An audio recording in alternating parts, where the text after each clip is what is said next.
Shalom saudara pendengar saudara rohani yang dikasihi Tuhan Yesus Kristus.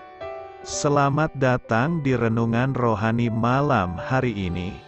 Selamat malam, saya berdoa agar saudara sehat selalu.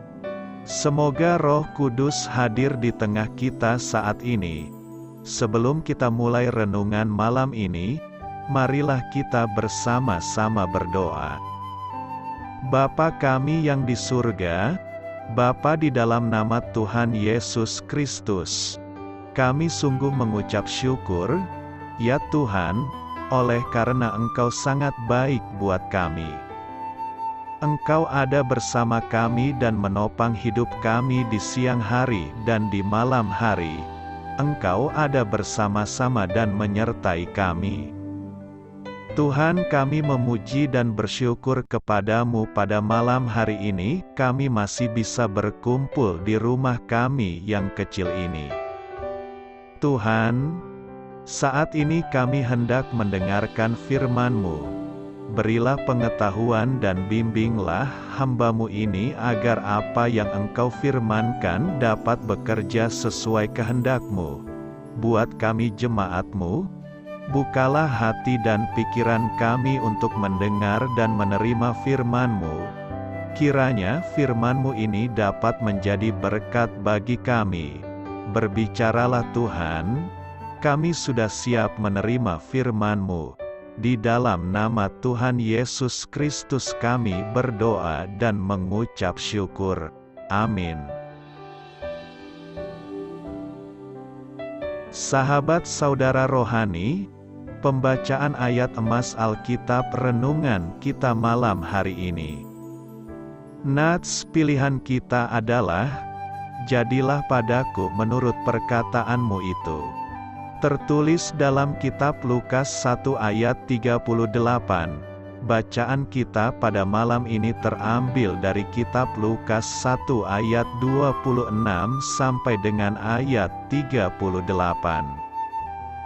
Dalam bulan yang ke-6 Allah menyuruh malaikat Gabriel pergi ke sebuah kota di Galilea bernama Nazaret, kepada seorang perawan yang bertunangan dengan seorang bernama Yusuf dari keluarga Daud.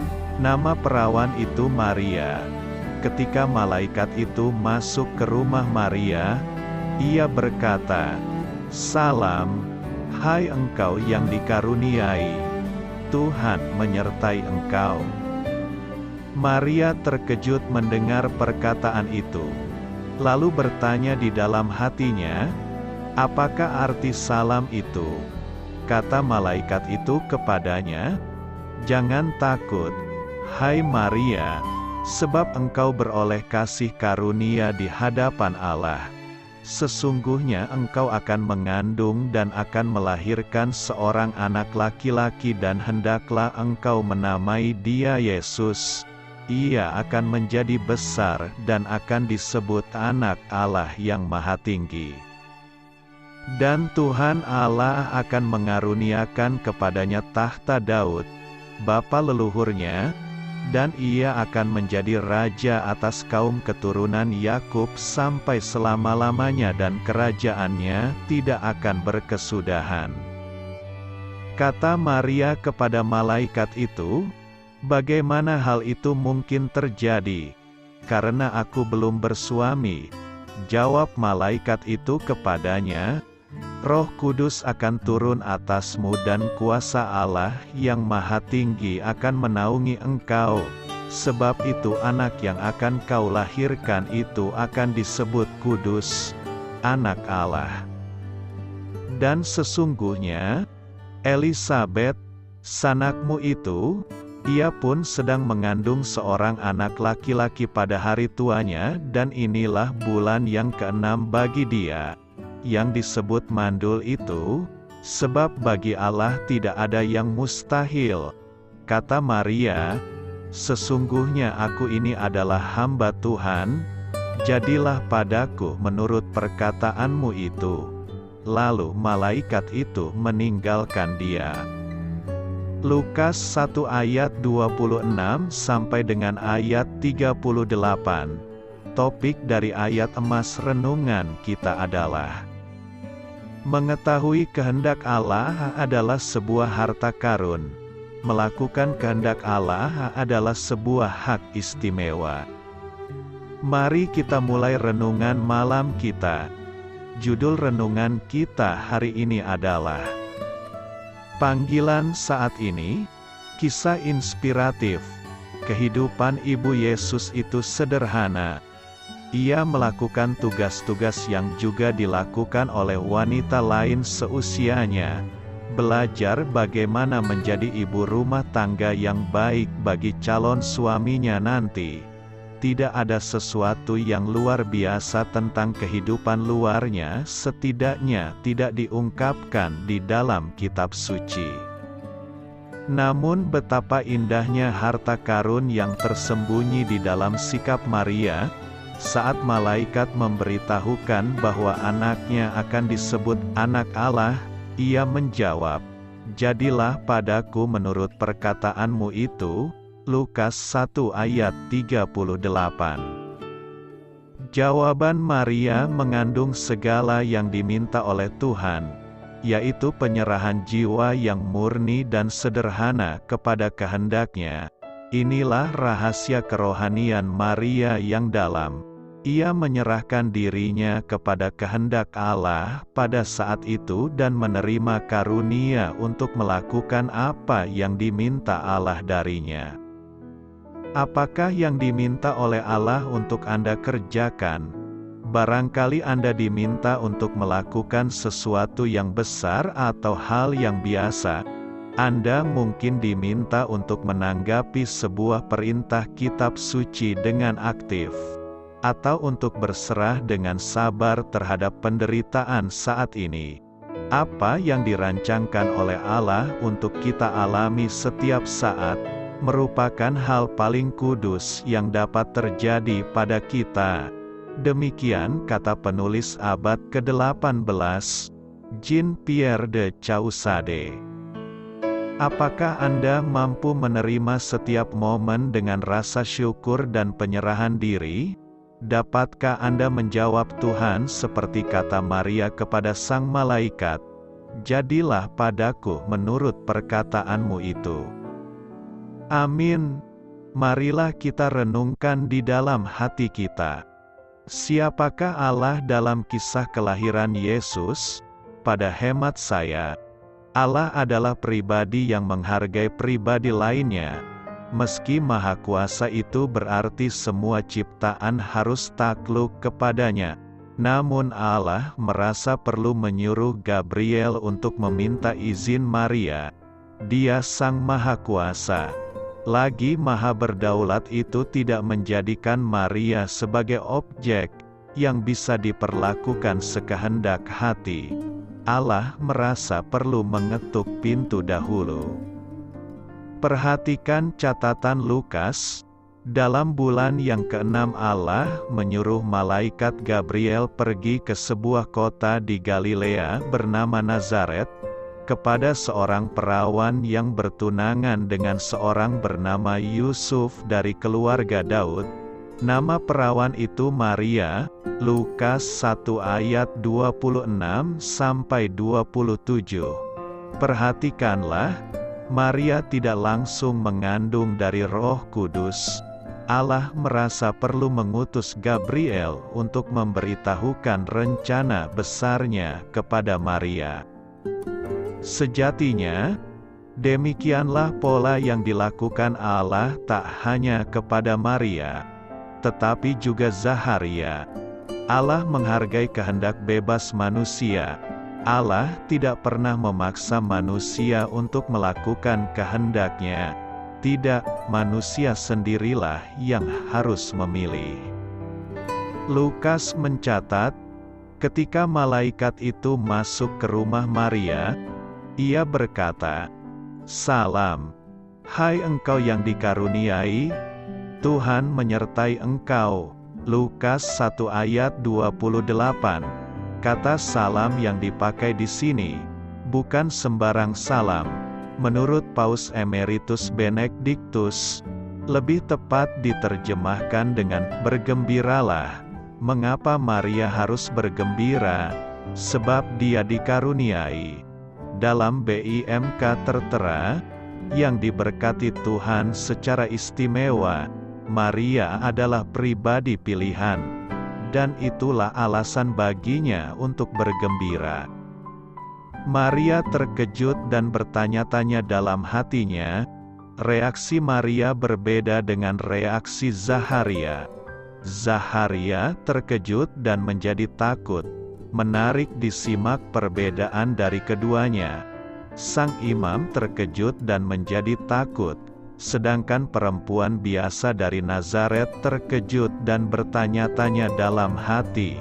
Ketakutan memang manusiawi, tetapi ketakutan juga merupakan tanda keberdosaan manusia.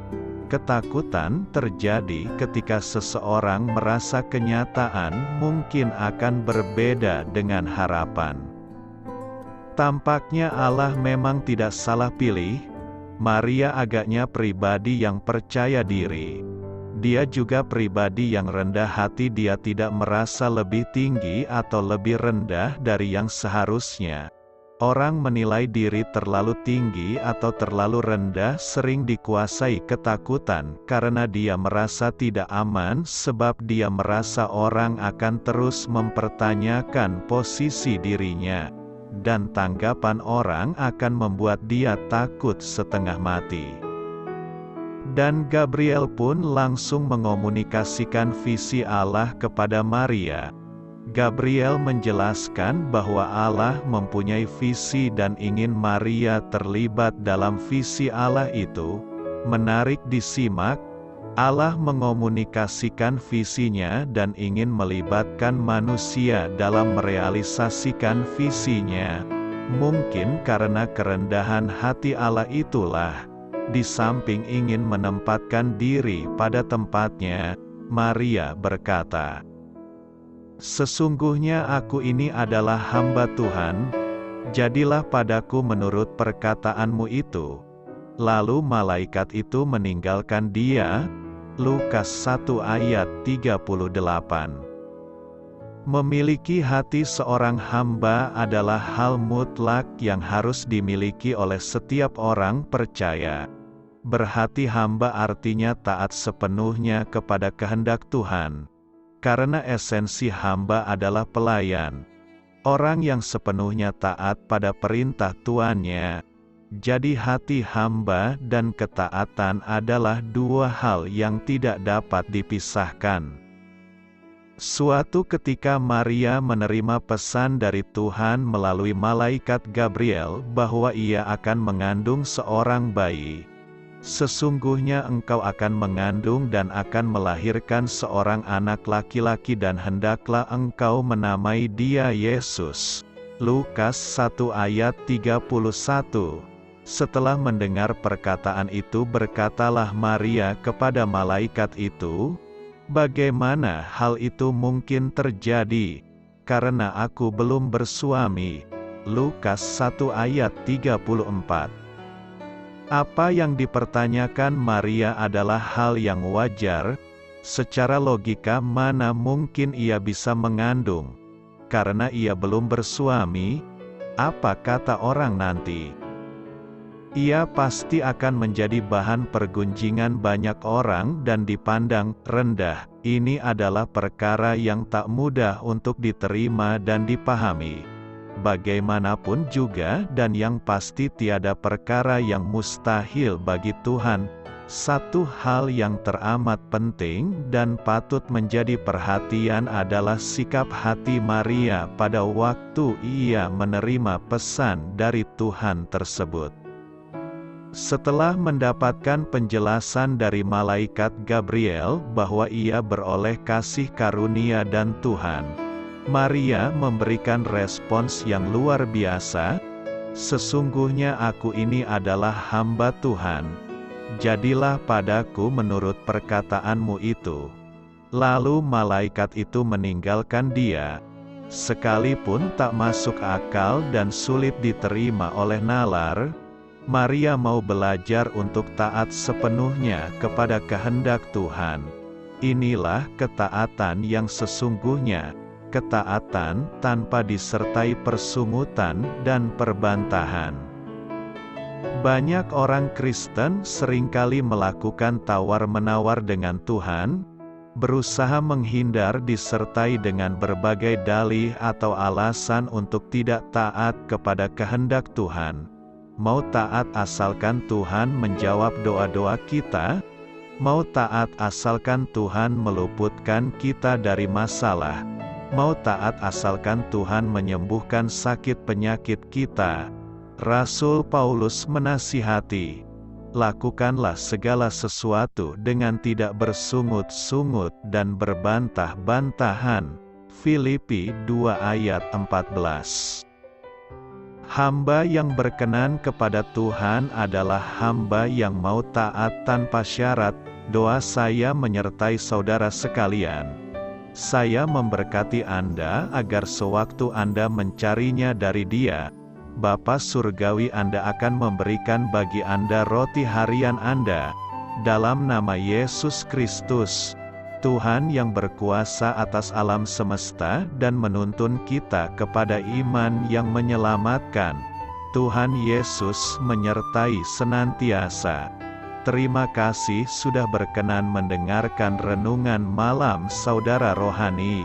Tuhan memberkati. Amin.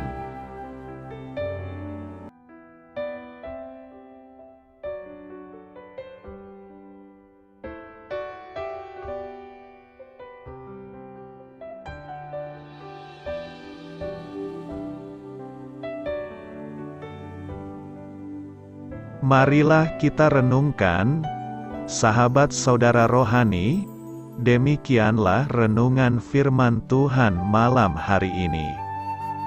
Semoga menjadi berkat di dalam hidup kita dan menjadikan kita pribadi yang lebih baik. Sebelum kita beristirahat pada malam hari ini, marilah kita berdoa. Bapa kami yang di surga, Bapa di dalam nama Tuhan Yesus Kristus, kami sungguh mengucap syukur, ya Tuhan, oleh karena Engkau sangat baik buat kami. Engkau ada bersama kami dan menopang hidup kami di siang hari dan di malam hari. Engkau ada bersama-sama dan menyertai kami, ya Tuhan Yesus. Kami mengucap syukur untuk firman-Mu, ya Tuhan, yang memberikan kami kekuatan dan menyadarkan kami bahwa kami tidak perlu takut dengan gelap dan malam.